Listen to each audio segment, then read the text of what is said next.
we just do stories. Oh, there's snow outside. In high school, we have nothing. Like last year, we would do so much fun stuff. Like hunt for Red October, and putting red tea. That was fun. We do nothing. None of the teachers like care about fun. Just do stuff like that. But I don't care about education. I know, somebody has to, so I'm going to. All right. Is this rant finished, or do you want me to like continue recording your rant? Dude, we should have like a plan for like rants. Yeah, make CDs and stuff. All right. Ladies and gentlemen, I really do not like Sam, I should have warned you earlier, but your rant did get recorded. Good. I want everybody to hear how much I can't say. All right. Let's get going. Because we care about your education. Finally warms up on the day that it's. We're very, very mean at it. It's April 24th, not bad. Yeah. This is April 24th, 2012. Yeah, because this last 10 minutes have been pretty on task. But it has been on task so much that can you not give us at least what if you I just gave you 10 minutes to talk about West Coast rap. That's what I'm saying. Which, by the way, resulted in 2 packing shots. Instead of writing a whole, you just start him. And you just I'm ready. A camp out. All right. I have a good idea for Let's do this. you take a bucket of water, put it outside, and you wait around the bucket outside. It's warm outside. And there's a bucket heats up. You should put it on there. Teacher Tape is pretty slow, and it's got some accent issues. Probably I don't. Alright. So anyway, 9. let's get started. 2-1. All right. Yesterday, we started in on the next section dealing with energy. And we talked about that the first week of this unit we dealt with mechanical energy. And when we're dealing with mechanical energy, we said there were 2 factors that we wanted to know about an object. And what 2 factors do we want to know about an object when we're talking about mechanical energy? Well, potential and kinetic told us about these 2 factors. What things did mechanical energy deal with? It dealt with motion and position.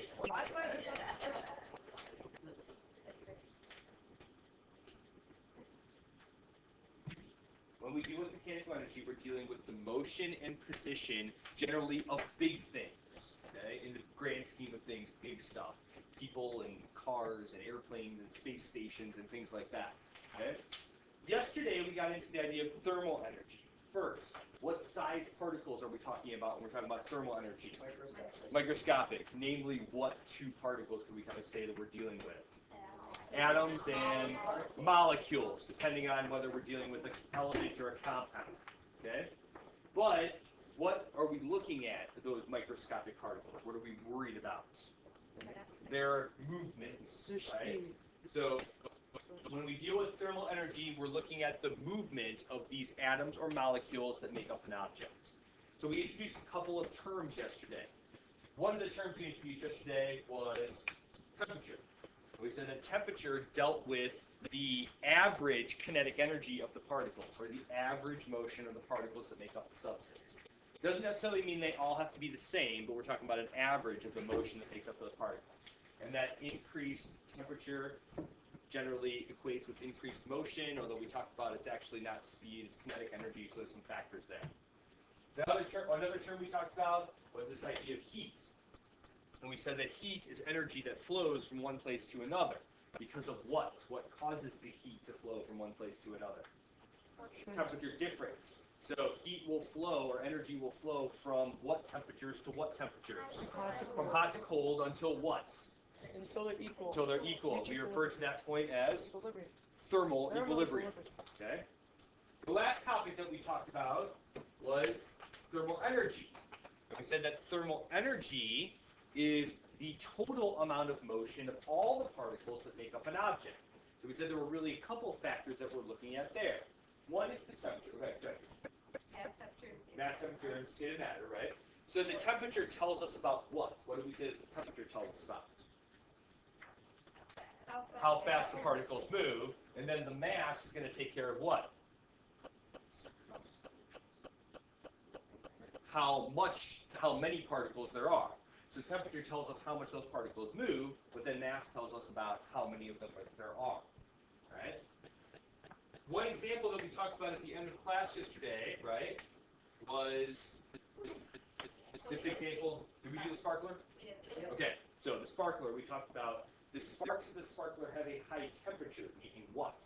They have greater thermal energy. Those, no. No, you know they have less thermal They energy. have a high temperature, which means, Sam, that the particles move very quickly, but the sparks don't have a lot of thermal energy. Why?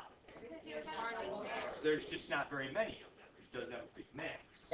Now, on the other hand, right, if we look at this bucket and this teacup, first, let's pretend, even though the little steam lines coming off of them may suggest otherwise, let's pretend that the bucket and the cup have the same temperature.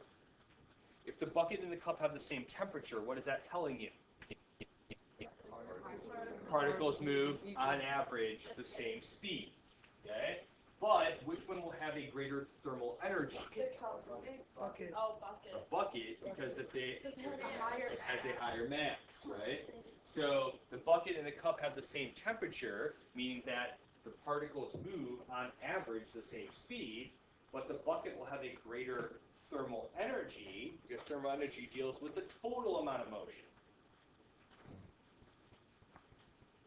And if the bucket has more mass, that means it has more particles, that means it has more motion.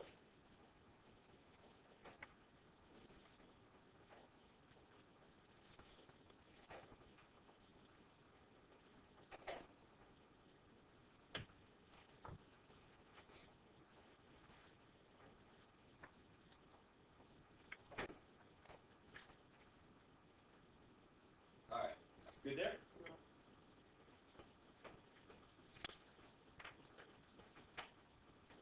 Copy word for word.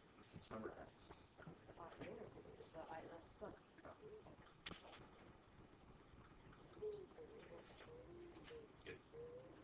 Alright. That being said, let's take one last topic here. Let's talk about thermal expansion and contraction. So, as things get warmer, as their temperature increases, what happens to those particles? They start moving faster, right? And because they start moving faster, what do they generally do? They start spreading out a little bit more. Based on the motion of the particles, the temperature changes, the volume of an object will change as well.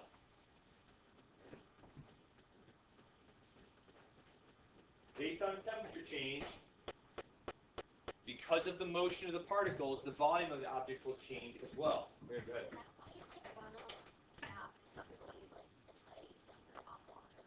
Actually, you probably should run it under hot water, because hot water will make the cap do what? Generally, as things get warmer, what happens to their volume? They expand, they get bigger. So that'll make it harder to take it off, right? But if you put it in the freezer, what will happen then? It'll get shrink, right? A lot of times, like if you have, so if you have like something like a jar of jelly or something that's stuck, sometimes running it under warm water will like dissolve some of the sugary stuff that's stuck in there. Okay, that is different than this though. That's more of dissolving the stuff that's stuck there. But example, something that's sort of happening right now. That's more friction. Yeah. Okay, here, let's do this.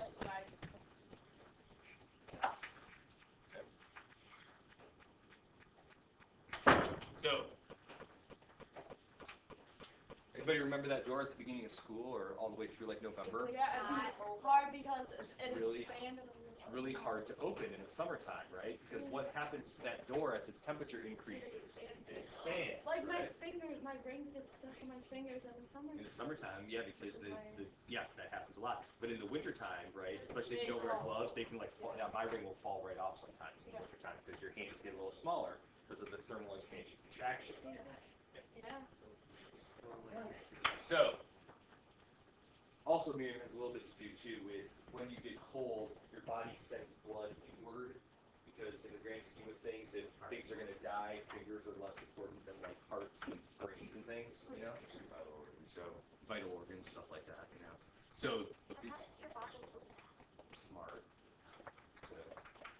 it has this thing called the brain that like does things. Yeah, but they will expand and contract at different rates. Because how much it expands, how much it contracts, Grace, depends on the material that is actually there. Okay? Some things expand and contract a lot more than other things expand and contract. It's not obvious. So you would look fatter in the summer. I suppose technically yes. Okay? Although it's not so much as far as like, yeah, I suppose that's somewhat true. Okay? Kirsten, go ahead. Why sometimes when you wake up are your like fingers small? Might just be like the way you were laying on them or something like that. Because I feel like it's like harder to get like off and like Yeah. break it. That could be. It might just be like the way you were laying on them. All right. Pictures. Okay. Up on the board are 3 cubes representing the relative size of something. You don't have this picture, but I don't point to so as the temperature does what? As the temperature increases, the motion of the particles increases, and that causes the volume to increase. Temperature. The temperature decreases, motion decreases, volume decreases. We'll get there. So, in this picture, right, 3 cubes representing the relative size of things in the solid phase, things in the liquid phase, things in the gas phase. Not all materials follow this pattern. Can you think of one material that doesn't follow this pattern? Water is a weird one. Okay? When water freezes, what actually happens to it? It expands. Water gets bigger as it freezes. Okay? It has something to do with its chemical structure and how the electrons are set up and stuff like that. Yeah. Well, 2 ways that you can tell. One, if you fill that water bottle up and put it in the freezer overnight, when you come back in the morning, the top will most likely be popped off, or it'll break on the side. Okay. Second, when you put ice in water, where did the ice cubes go? They float, right? Remember our discussion earlier in the year about density, right? Less dense things go upward. Okay? Do you remember our formula for density? What density of something depends on? Density is equal to mass over volume, right? When you put water in the ice cube maker in your freezer, right, and it freezes and turns into ice cubes, does that change the mass of that water? It's still the same mass of water, but if the ice cube gets bigger, what does that do to the volume? It increases the volume. If the bottom of this fraction gets bigger, what happens to the density? It's smaller, right? And less dense things go where?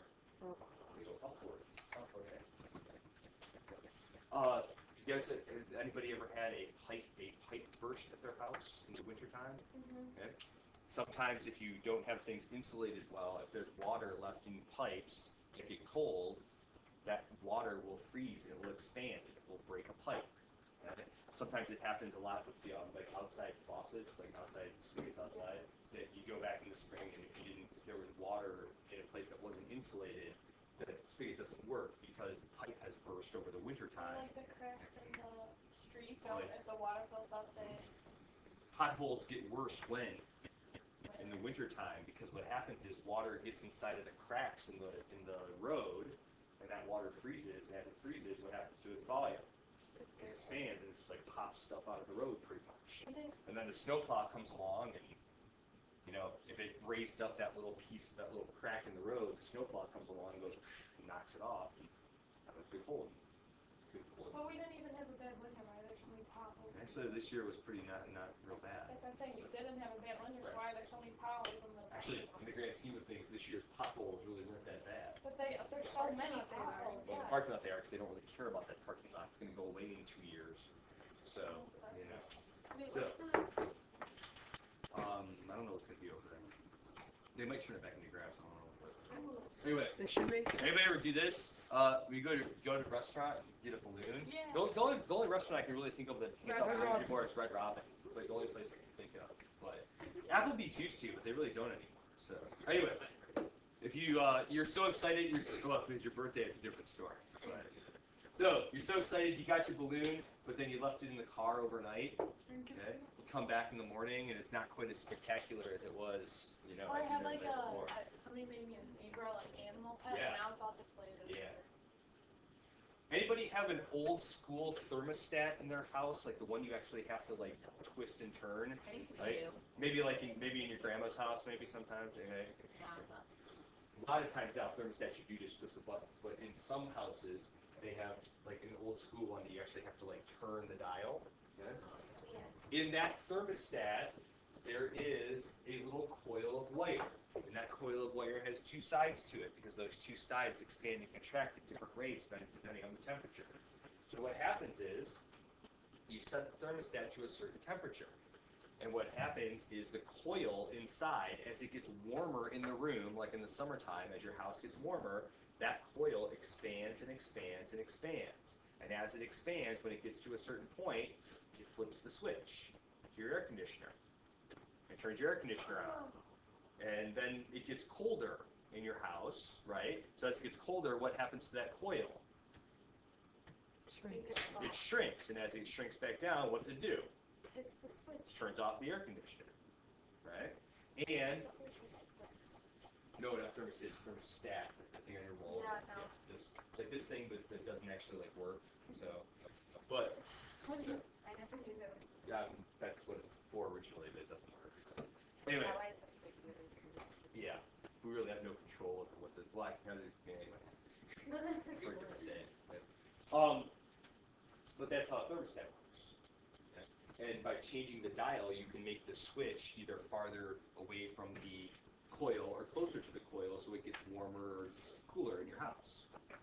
Most modern thermostats are more digital and they don't work that way, but same idea. You ever see this? You ever go over a big bridge and there's that little like metal plate and it's got these little teeth that kind of look like this? Really big bridges have that. That is called an expansion joint. Because in the summertime, what happens to the bridge? It gets bigger, right? Its volume increases. So it has to have some place to go. So if it doesn't, it'll start cracking concrete and breaking girders and things like that. And let the bridge fall. Then the bridge isn't so effective anymore. Okay? If it gets really dry out, right, what starts happening to the ground? It starts cracking. It's cracking, right? Kind of for the same reason that a pothole comes about. Okay? Any moisture that's in the ground, as it gets warmer, what does it do? It expands, right? Well, it evaporates, but as it evaporates, it turns into a gas. It expands, and so it can actually cause the ground to crack, or any gas that's stuck in there. As it gets warmer, it gets bigger. It causes the ground to crack. Similar to like how a pothole comes about, because the water that's in there expands when it freezes. You there?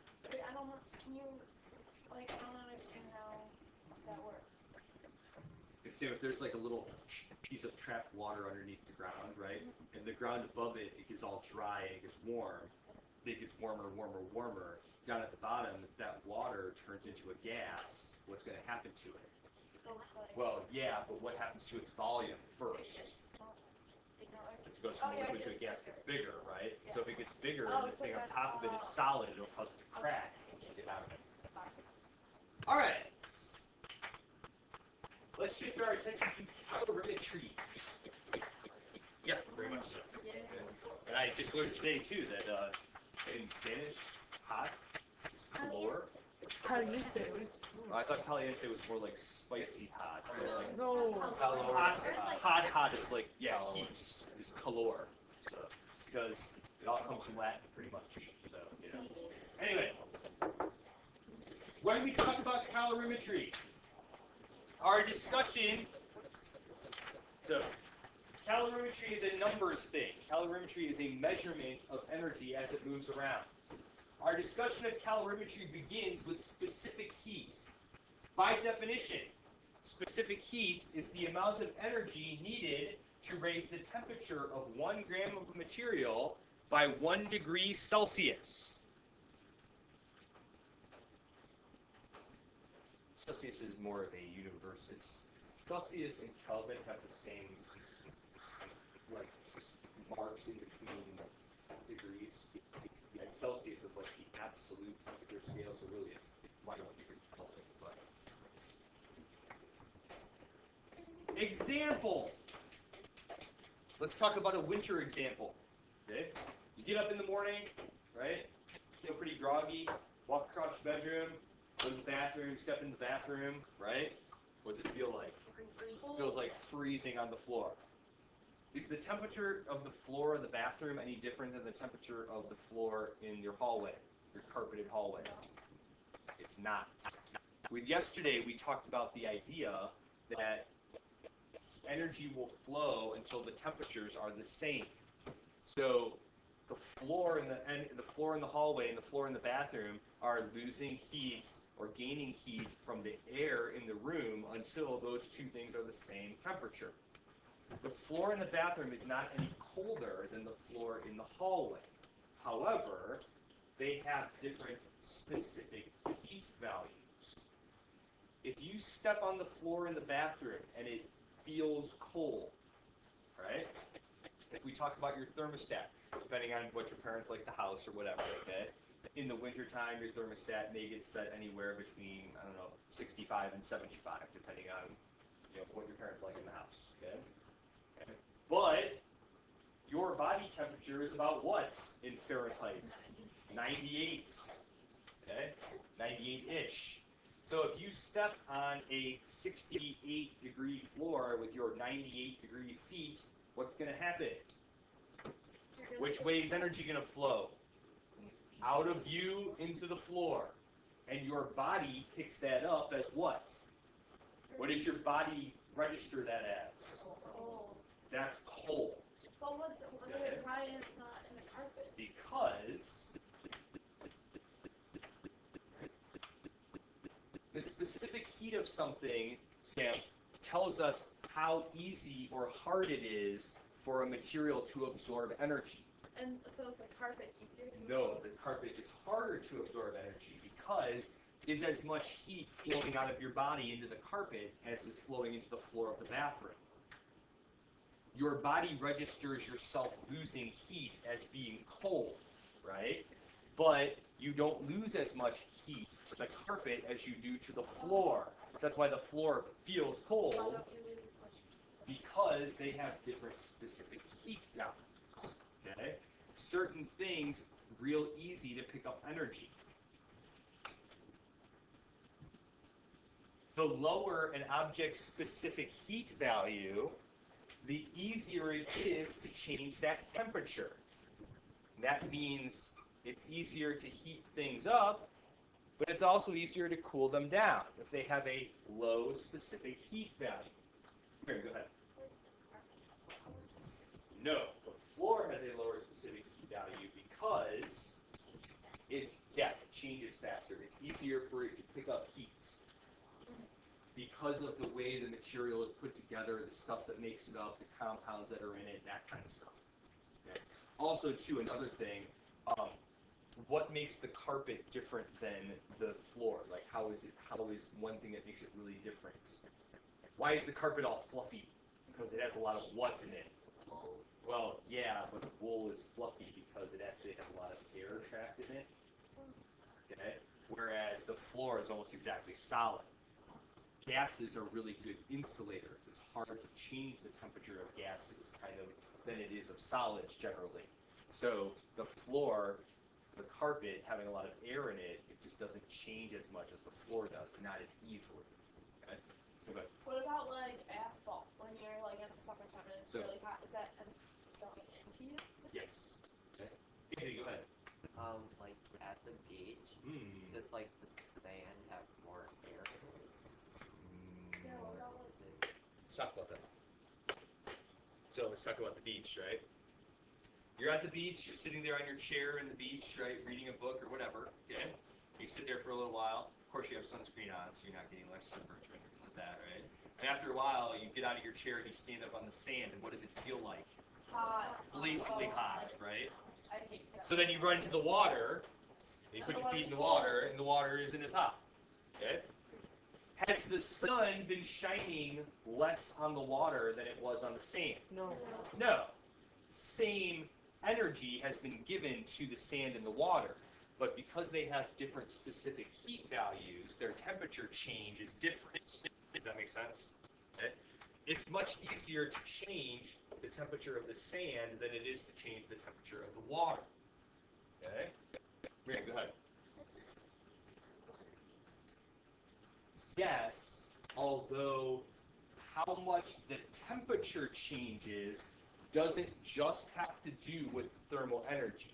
It also has to do with this property of the material that we call specific heat. We may give things the same amount of energy, but how that shows up in their temperature is different. Okay? Miriam, just like I sit here and I say exactly the same thing in class to you, and I say exactly the same thing in class to Niraj. Okay? But you guys get different amounts out of it because you're different. Does that make sense? You remember different things because of the fact that you're just different people. If we talk about like heating up water on the stove, okay?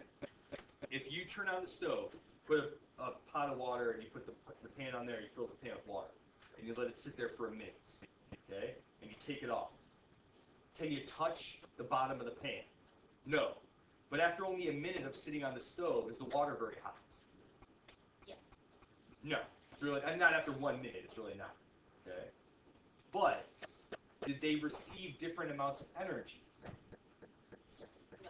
They were both there for a minute, right? Does that make sense? Or here, let's do this, okay? Let's say you have like a metal spoon and a wooden spoon, and you stick them in the water. Okay? If you let them sit in the boiling water for like let's say the water's boiling, you stick a metal spoon and a wooden spoon in there. Okay? How long does it take for the metal spoon to become too hot to touch? Short time, right? But the wooden spoon doesn't take very long at all. Or sorry, the wooden spoon stays cooler a lot longer.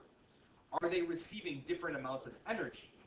They're in the same boiling water, but because of the difference in the metal spoon versus the wooden spoon, their change in temperature is different.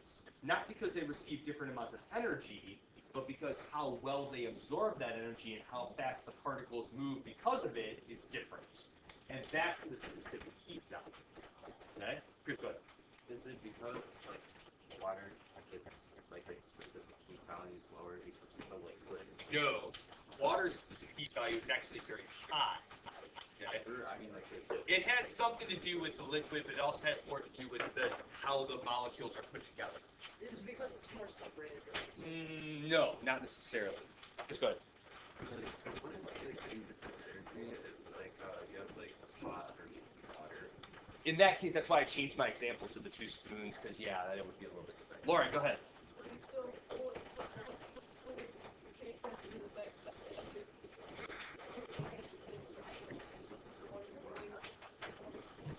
But that has something to do with it too. But if it was a perfectly still day, you'd still see that the sand would be hotter than the water because of the specific heat values. That plays a big part. Anyway. Colors does have a play a part in how well it absorbs heat or reflects heat. That does have a big part too.